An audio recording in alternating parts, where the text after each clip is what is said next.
साहेब बंदगी। आज सदगुरु कबीर साहब की दो साखियों पर चर्चा करें। जिन जिन संबल ना कियो अस्पुर पाटन पाए, झाली परे दिन आथये संबल कियो न जाए। यहाँ ही संबल कर ले आगे बिसई बाट, स्वर्ग बिसाहन सब चले जहाँ बनिया ना हाट। जिन जिन संबल ना कियो अस्पुर पाटन पाए, झाली परे दिन आथये संबल कियो न जाए। जिन जिन संबल ना कियो, जिन जिन लोगों ने संबल नहीं किया। संबल कहते हैं राह खर्च को। जब हम कभी यात्रा में जाते हैं तो अपने आवश्यकता के लिए चीजों को इकट्ठा करते हैं, पहनने ओढ़ने के लिए, खाने पीने के लिए, और रखते हैं। जितने दिन की हमारी यात्रा होती है उस हिसाब से हम वस्तुओं को, चीजों को इकट्ठे करके रखते हैं, पैसा आदि रखते हैं ताकि यात्रा में कोई तकलीफ न हो। तो यहाँ उस यात्रा खर्च की बात है, उस संबल की बात है। जब ये जीवन पूरा हो जाएगा उसके पश्चात हम लेकर के क्या जाने वाले। तो साहब कहते कि जिन जिन संबल ना कियो अस्पुर पाटन पाए। जिन जिन लोगों ने जो संबल इकट्ठा नहीं किया इस मानव जीवन को प्राप्त करके, पुर और पाटन ये दो शब्द है महत्वपूर्ण। पुर नाम नगर और पाटन नाम बाजार। ये मानव जीवन रूपी शरीर को प्राप्त करके और सत्संग रूपी बाजार को प्राप्त करके जिन लोगों ने संबल इकट्ठा नहीं किया, झाली परे दिन आथे, जब झाली पड़ जाएगा, झोला पड़ जाएगा, सांझ हो जाएगी, तब क्या हो पाएगा? तब कुछ कर पाएंगे? कुछ नहीं हो पाएगा। इसमें बड़ी गहराई की बात साहब कहते हैं कि जो कुछ तुम देख रहे हो, जो कुछ तुम्हें प्राप्त है, ये कुछ दिन के लिए है, क्षणिक है। अंततः सब खो जाने वाला है। यहां तक कि तुम्हारा ये माना हुआ शरीर भी खो जाने वाला है। और जिनको अपना मानते हो, पुत्र, धन, परिवार, धन, दौलत, ऐश्वर्य जो भी है, सब कुछ मिट जाने वाला है। तुम्हारे साथ क्या जाएगा?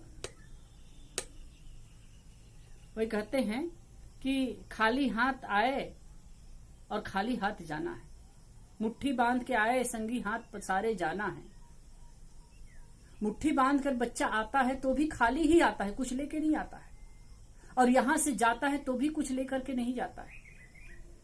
ये सहज ढंग से संसार में कही जाती है बात, लेकिन तथ्य कुछ और ही होता है। वो कुछ लेकर के आता भी है और कुछ लेकर के जाता भी है। क्या लेकर के आता है? कुछ संस्कार लेकर के आता है, कर्मों की कुछ पूंजी लेकर के आता है, और यहां जो कुछ कमाई करता है उन संस्कारों को लेकर के यहां से जाता भी। तो कहते हैं कि सुंदर मानव जीवन प्राप्त है, और मानव जीवन प्राप्त करके इसमें हम वो संस्कार संग्रह कर सकते हैं, वो राह खर्च इकट्ठा कर सकते हैं जो हमें काम आ सके। यदि हमें यहां से अमेरिका जाना हो और यहां का हम रुपया पैसा लेकर के चलें, भारतीय रुपया लेकर के, तो वहां उसका कोई मूल्य होगा? ठीक है, विदेश मंत्रालय में जाकर के या कहीं ऐसे जो करेंसी चेंज होता है वहां हम कर ले, लेकिन ये सब की व्यवस्था ना हो और ऐसे अनजान जगह हम चले जाएं जहां वो करेंसी चलती नहीं हो, तो वो तो कोई वैल्यू नहीं रखेगा। ऐसे ही यदि हम इस जीवन में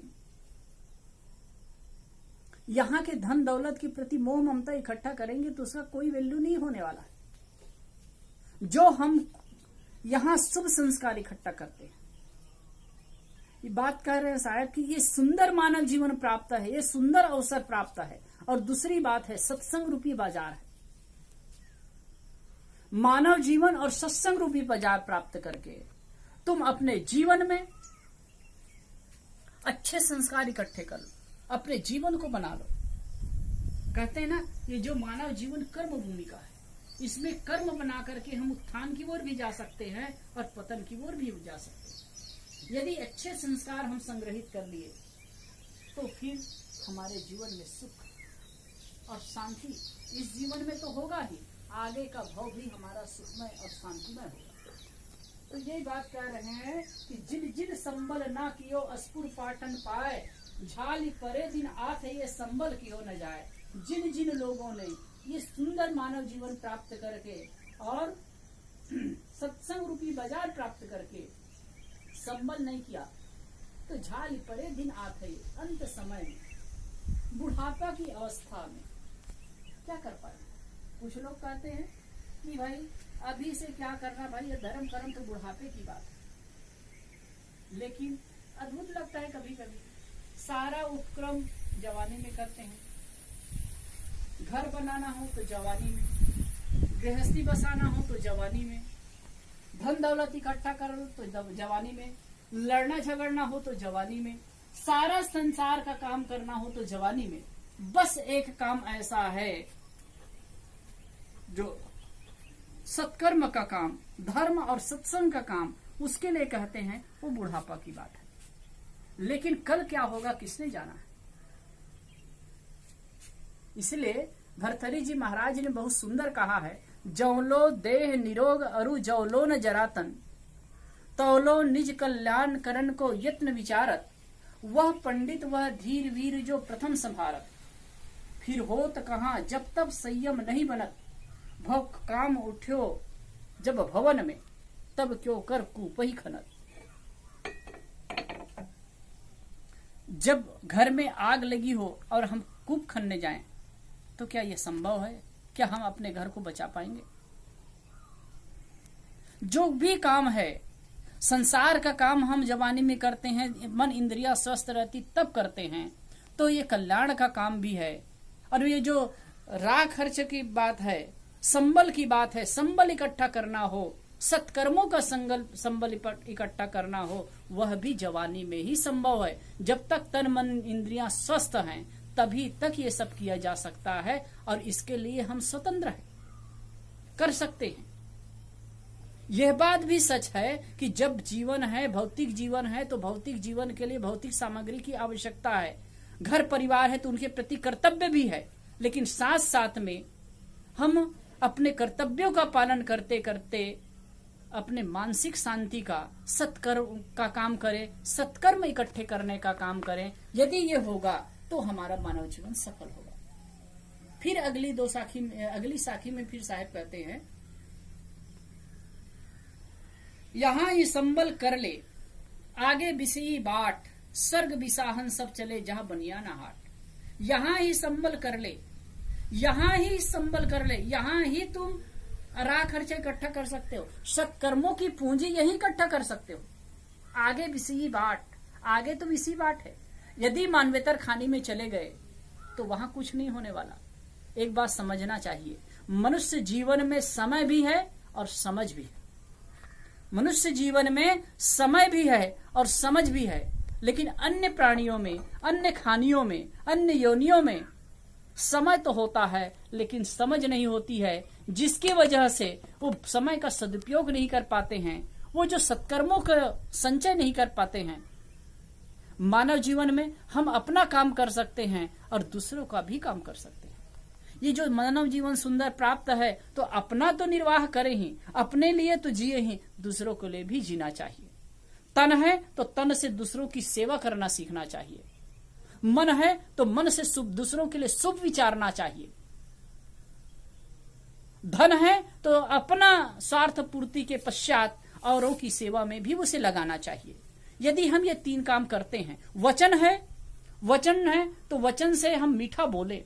मीठा बोलने में क्या लगता है? न तो पैसा लगता है और न कुछ मेहनत है। हम सरलता से किसी को कुछ न दे सकें तो मीठा तो बोल सकते हैं। किसी की कुछ सेवा न कर सकें तो उनके बारे में शुभ सोच तो सकते हैं। हमारे पास धन दौलत नहीं है तो यथासंभव दूसरों की हम सेवा तो कर सकते हैं। जितनी हमारी क्षमता है, शक्ति है, उस आधार पर। और वास्तव में धन है तो धन से भी यथासंभव दूसरों की सेवा करनी चाहिए। ये हम करेंगे तो ये शुभ संस्कार जो इकट्ठा होगा वही हमारे लिए असली धातु है, वही हमारे लिए असली राह खर्च है, वही असली संबल है। अब देखिए, जब इस दुनिया को छोड़ करके जाता है तो आदमी क्या लेकर के जाता है? इस दुनिया में आया, कहते हैं ना, इकट्ठे कर जहां के जर सभी मुल्कों के मालिक थे। सिकंदर जब चले दुनिया से तो दोनों हाथ खाली थे। सिकंदर इतना लोगों को रौंदता रहा और पूरे दुनिया का सम्राट बनने की ख्वाब देखता रहा और बहुत राजाओं को, महाराजाओं को लूटा भी, देश दुनिया को बहुत कुछ रौंदने का प्रयास किया, लेकिन अंततः उसके हाथ में क्या आया? कुछ भी नहीं। थोड़े ही अवस्था में, 32 वर्ष की अवस्था में मर गया और कुछ नहीं, खाली हाथ चला गया। एक व्यास जी ने जो मंत्र कहा है वो बड़ा मार्मिक है। जो योग दर्शन के प्रथम भाष्यकार जो हुए हैं, उन्होंने मंत्र कहा है, बड़ी मार्मिकता पूर्वक ये वो बात कहा है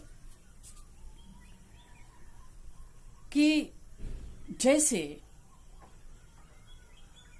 कोई आदमी, आप जा रहे हैं, उसका भाव ये उठ रहा है कि आप कहीं जा रहे हैं और आपको कोई चोर बदमाश मिल जाए और आपके सामान को लूट ले, आपके कपड़ा को छीन ले और मार पीट करके आपको नंगा करके खदेड़ दे। तो ऐसी स्थिति इस दुनिया से सबकी होती है। या साम मुस्तो अथा,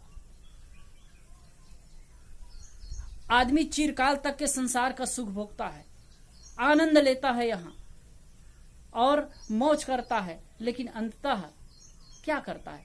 अंततः यहां से जब जाना होता है तो कुछ भी साथ नहीं जाता है। क्या होता है? नंगे बदन, जो शरीर में कपड़ा रहता है उसे भी छीन लिया जाता है। खाली हाथ, नंगे बदन इस दुनिया से वैसे खदेड़ दिया जाता है जैसे कि कोई चोर आपके हाथ से, किसी के हाथ से सब कुछ छीन ले और नंगा करके खदेड़ दे। कितना निर्दय सत्य है ये। जो कुछ अपना माना हुआ है सब कुछ समाप्त हो जाता है, सब कुछ मिट जाता है। केवल हमारे मन में जो संस्कार रहते हैं, जो कुछ भी हम अच्छा बुरा किए हैं, वही संस्कार हमारे साथ जाने वाला है। इसलिए साहब कहते हैं, यहां ही संबल कर ले आगे बिसी बाट। यहां ही संबल कर सकते हो, आगे तो बिसी बाट है। स्वर्ग बिसाहन सब चले जहां बनियाना हाट। लोग स्वर्ग खरीदने चलते हैं। स्वर्ग खरीदने कैसे चलते हैं? आदमी तीर्थ में नहाता है तो क्यों? स्वर्ग होगा। वो व्रत करता है तो होगा स्वर्ग। और भी दान दक्षिणा करता है तो क्यों करता है? स्वर्ग के लिए। ये स्वर्ग खरीदना है, लेकिन ये भोलेपन में मत रहिए। तीर्थ में नहाने से कोई स्वर्ग नहीं जाता है। चाहे कोई भी नदी में नहा लो, चाहे कोई भी शास्त्र में लिखा हो, या अमुक प्रकार से हवन तर्पण कर लीजिए, चाहे अमुक प्रकार से बलि और कुर्बानी दे दीजिए, कभी इससे स्वर्ग होने वाला नहीं। वास्तव में देखें तो इस धरती पर ही स्वर्ग है, और आध्यात्मिक ढंग से देखें तो स्व खुद में गमन ही स्वर्ग है। अपने आप में लौट आना ही स्वर्ग है। और इस स्वर्ग में आने के लिए आप स्वतंत्र हैं साहब। ये बहुत सुंदर जीवन प्राप्त है हमें, और इस सुंदर जीवन को प्राप्त करके हम इस जीवन में स्वर्ग पा सकते हैं। स्वर्ग बिसाहन सब चले, या तो फिर स्वर्ग बिसाहन सब चले, स्वर्ग में जाकर के कुछ खरीदारी, ना तो वहां बनिया है और ना हाट है। इस जीवन में, इस धरती पर ही स्वर्ग है। वास्तव में हम जब तक जिए, प्रेम से जिए, तो इसी जीवन में स्वर्ग की अनुभूति होगी, और हम सब समझे कि धीरे धीरे कोई मेरा नहीं है, कुछ भी मेरा नहीं है, और अनासक्त होकर के इस दुनिया से जाएं, तो वही मोक्ष है। और इसके लिए हम सब स्वतंत्र हैं। ये जो कार्य है हम कर सकते हैं।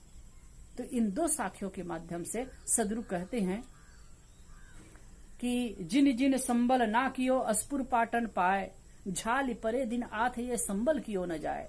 जिन जिन लोगों ने ऐसे सुंदर मानव शरीर और सत्संग प्राप्त करके भी राह खर्च इकट्ठा नहीं किया, संबल इकट्ठा नहीं किया, तो बुढ़ापा की अवस्था आने पर वो क्या कर पाएगा?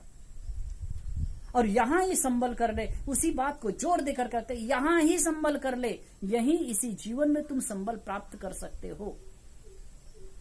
आगे विषय बाट, इस जीवन के बाद तो विषय बाट है, विषय का रास्ता है, और वो कुछ संभव नहीं हो सकेगा। स्वर्ग विसाहन सब चले जहां बनियाना हाट, आदमी स्वर्ग खरीदने चलते हैं, उसके लिए तो कोई बनिया है और ना ही हाट है। वास्तव में आपकी मन की पवित्रता, मन की निर्मलता ही स्वर्ग है, और सबसे अनासक्त और निष्प्रिय होना यही मोक्ष की अवस्था है, और इसके लिए हम सब स्वतंत्र हैं और कर सकते हैं। इस वास्तविकता को समझना चाहिए और इसमें जीने का प्रयास करना चाहिए, तो इस जीवन में हम सुखी हो सकते हैं। और अगर अगला जीवन है तो उसमें भी हमारे जो स्थिति है अच्छी होगी। यदि हम इस जीवन में आसक्ति तोड़ करके जीते हैं तो वर्तमान में जीते जी मुक्त हैं, तो मरने के बाद भी मुक्त होंगे। इस बात को ख्याल करके हम सबको सदगुरु कबीर की वाणी के आधार पर चिंतन मनन करके अपने जीवन को वैसे बनाने का प्रयास करना चाहिए। बोलिए सदगुरु देव की जय। साहेब बंदगी आप सबको, साहेब बंदगी बंद।